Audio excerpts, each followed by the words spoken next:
Hello, in this video I'm going to show you how to copy and paste on MSI Stealth.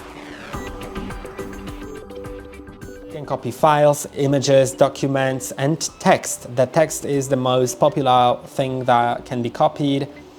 And I'm going to go to like Notepad, then type something in like that.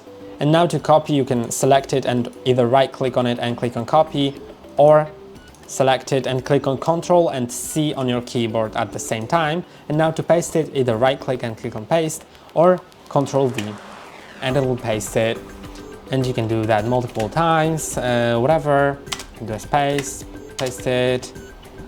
You can copy now all of that. Now I'm gonna do an enter, paste it, you can see.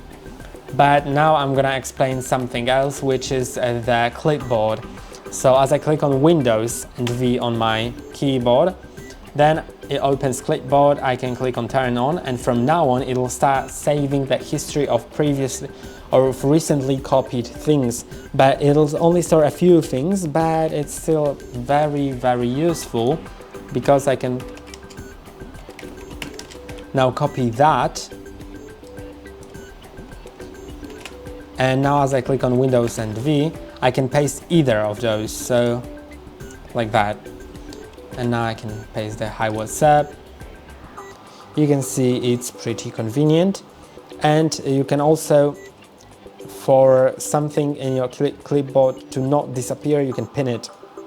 And that's all for today. Don't forget to like and subscribe. See you next time.